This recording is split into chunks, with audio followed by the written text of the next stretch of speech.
Oh, g'day guys. Today we're going to talk about camping stuff, putting your camping stuff away, where to put it, how to store it, and I don't know, just chat generally about that. It's your motorcycle stuff and your motorcycle camping stuff. There's all my camping gear. It's my tent, my sleeping bags, and everything else. That's what we're going to decide what we're going to do today. Here's my tea.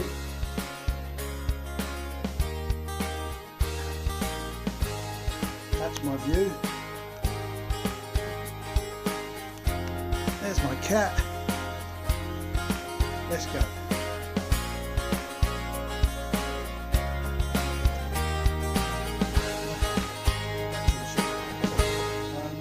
So that's what we're going to talk about. We're going to talk about what you do with your stuff, where you put it, how you should keep it dry, how you should store it. That's no, you can put it somewhere, but that's not necessarily where you store it. I don't know, but I'm right. Right. Welcome to today's Ed's Shed.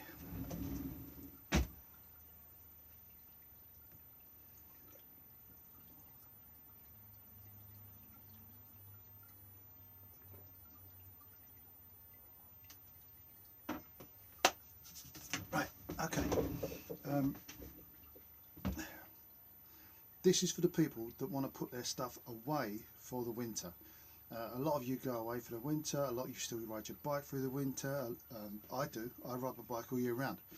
A lot of you camp all year round, but this video is for those people that don't ride their bike all year round, don't camp all year round because they don't want to, they don't like it, so that's their choice. I have no opinion whatsoever on anybody who doesn't want to camp, doesn't want to ride, doesn't want to do this, doesn't want to do that. It's a free country, do what you want to do. If you don't want to go sit in a damp field in the middle of November or December, fine, it's up to you. I don't care. Right, but I have, in my shed, I have a cupboard. I built the cupboard, and there it is. It's got everything. It's got my dry bag in there.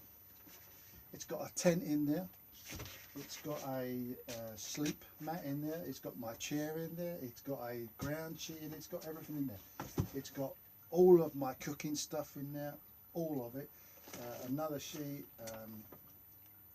It's got everything in there. It really has.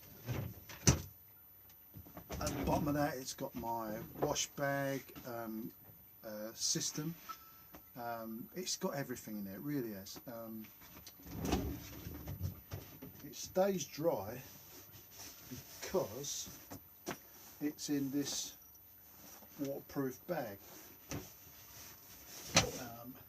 And then down below that is the cooking pots and pans, stuff like that. So it all stays dry. It's very, very good.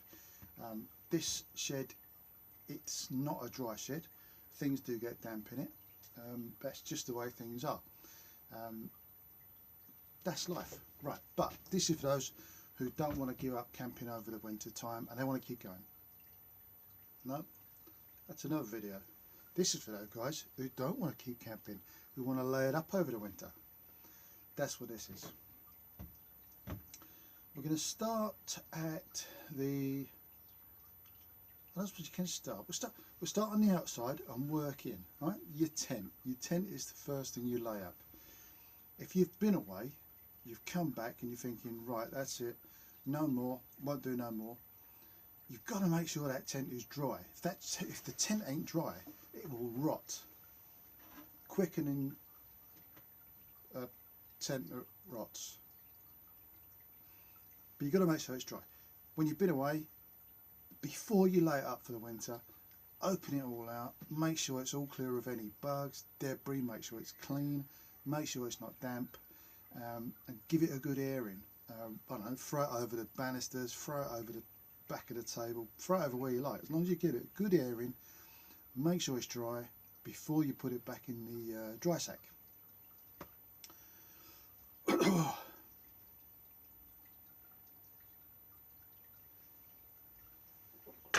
put it out there. Still got a chest problem, so I'm still going to run out of breath. Bear with me. Right, so that's the outside. when you move on to the inside, you've got your, you know, your bedding, sleeping bags, if you've got a cot bed or a mat or anything like that, it's the same rule.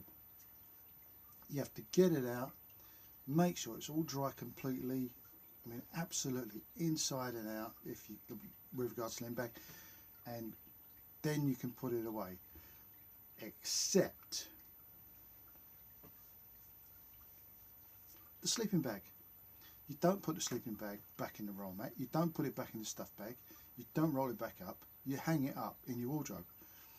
Hang it up how you like. You can hang it up top to bottom, bottom to top. It's up to you, but hang your sleeping bag up. If you keep that sleeping bag in its stuff sack, I keep forgetting what the bloody name is, stuff sack. If you keep the sleeping bag in the stuff sack, it will compress all the fibres. By the time you get out next year, it's so compressed, it just degrades over the winter. So get it out of the stuff sack and hang it up in a wardrobe. You know the hangers you get with the clamps on both sides? Use that to hang the sleeping bag up.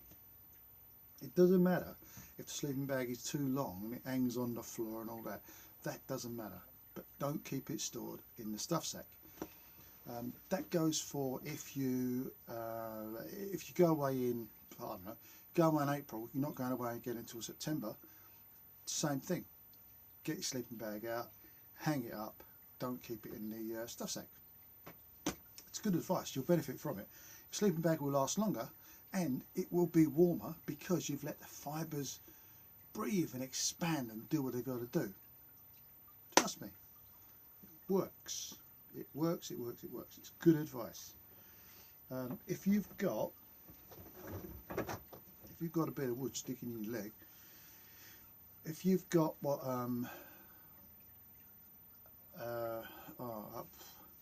like army softies, things like that. If the army softies are what you would wear, I would wear army softies to bed of a night when it's cold, because they're so good.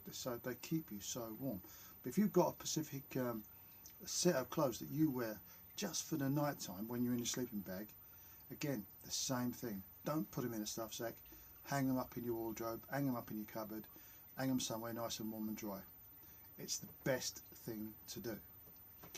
Right, so where are we going? We're going inwards, we're going inwards. We've got to the sleeping bag. Your bed, if you use a inflatable mattress, if it's self-inflating or inflated by any other means, it will have moisture in it because it's got air in it. Air contains moisture, so whatever you've got that's inflatable, Vicar, it will have moisture in it.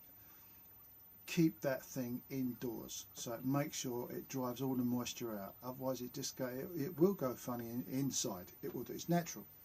Anything with moisture goes damp. This shed isn't. It's not a dry shed. It's not a wet shed, but it's not a dry shed because things do go rusty. I've got drill bits that are out. If the drill bits stay out for too long, they get a layer of rust on them. It's just the way things are. So anyway, right, we've got a tent, we've got the sleeping bags, we've got the bed. If you've got a cot bed, a cot bed is the one where you've got the poles, stick all the poles together with the boingy bits underneath, 3 or 4 of those underneath. That's what I got. It's the most comfortable bed I've ever slept on. It's not good if you've got a small tent because you need that height, but it really is a good bed. Anyway, same rule applies because cot bed, basically it's a cotton fabric. So you've got to make sure that's dry. You've got to make sure you keep it warm and dry over the time that you don't use it. Don't leave it anywhere that's going to be damp. And like I said, get it out of the stuff set. It's going to be in a sack of some kind. So get it out of there, make sure it's not damp, make sure it's not mouldy, and then same thing. You don't have to hang it up, put it back if you know it's dry. Right, we are whizzing through this, whizzing through it.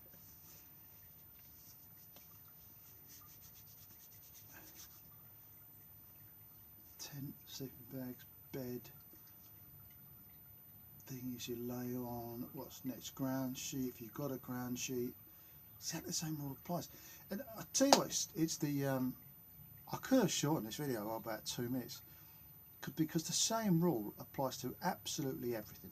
Get it out of the stuff sack, get it out of this container, make sure it's dry, make sure it's free from all damp and mildew and anything like that, and then just store it somewhere clean, dry and warm. It applies to everything apart from the stuff that doesn't need to be warm. Your cooking stuff, as long as you're cooking stuff dry, you don't have to keep that indoors. As long as it's dry, it's fine. My stuff's in there, all my cooking stuff's in there, it's fine. Most of the cooking stuff isn't made from materials that rust anyway. Most things are like alloys and steel of some kind these days, so they won't rust anyway. But that's another rule. If you've noticed over the time that this thing goes rusty, well, you know you can't keep it in the shed, you can't keep it in the garage and all that over the winter. You've got to store it inside somewhere dry and warm. A lot of my mates, they keep all of their stuff. They keep their camping gear, sleeping bags, tents, beds, everything in a garage or a shed. Absolutely everything. That's where it goes. That's the storage place and all that.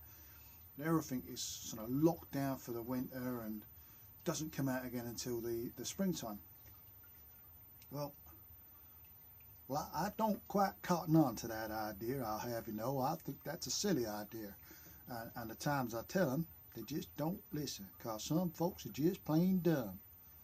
Yes, sir. You've got to treat things, you've just got to be smart about how you treat your stuff. If you're smart about how you treat your stuff will last longer. Simple as that. It's as easy as that.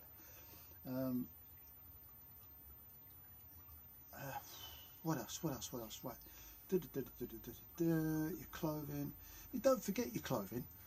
If you've got specific clothing that you only use when you, I've mentioned this already, but if you only got clothing that you only use when you go away, make sure you put it away. Don't fold it all up, bung it in a drawer. Hang it up. Fibres are much better hung up than they are folded up, stuffed in a drawer somewhere. It really does make a difference, and they will last longer. Right, what else? What else? What else said? What? I can't hear. Speak up.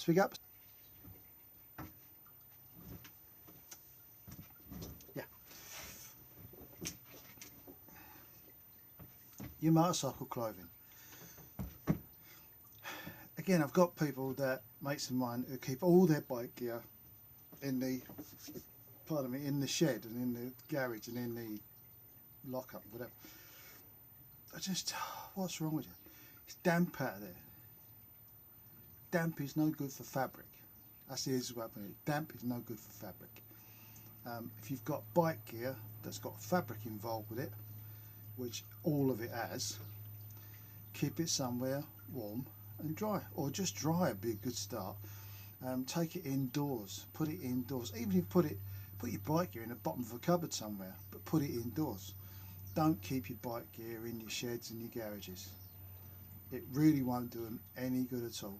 And as bike gear is expensive, it ain't worth it, is it?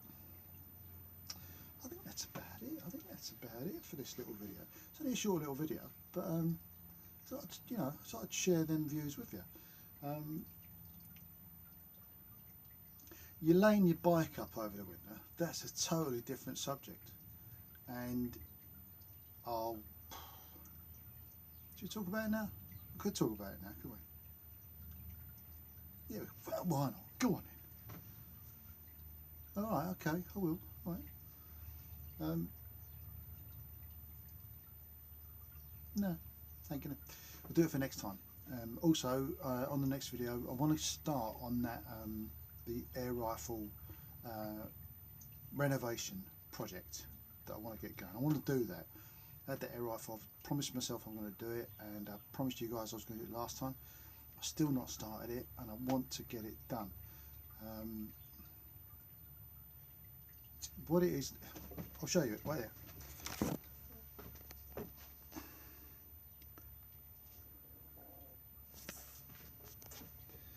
That's it.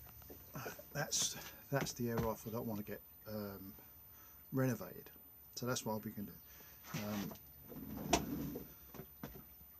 Like sit in there, a pair of throwover panniers I don't need. Just give you another view of the gear, all the gear, so it's all the gear, all that gear, no idea, is that what they say? Right, so anyway, that's what's going to be going on in the shed in the coming weeks, and it will be going on. I will be doing it because I really want to do it. So if any of you out there, and if any advice about old air rifles and how to do them up, please let me know. A few videos back I was going to do I'm running out of breath, that's why I've got to give up now. I'm still not well. The old bread bin, the wooden one, I know what I'm going to do with that, and I've just got to figure out the technical details of it, but I know what I want to do with it. But again, we'll do that in another video. I want to stop now because I'm running out of breath, and when I run out of breath I get chest pains. We need to phone somebody else. So right, so there, yeah, I'll be good, and you take it easy out there. Be careful with the loonies, the world is full of them. Don't become one of them, and I'll see you next time. Until then, ta-ra for now, Chuck. Ta-ra for now.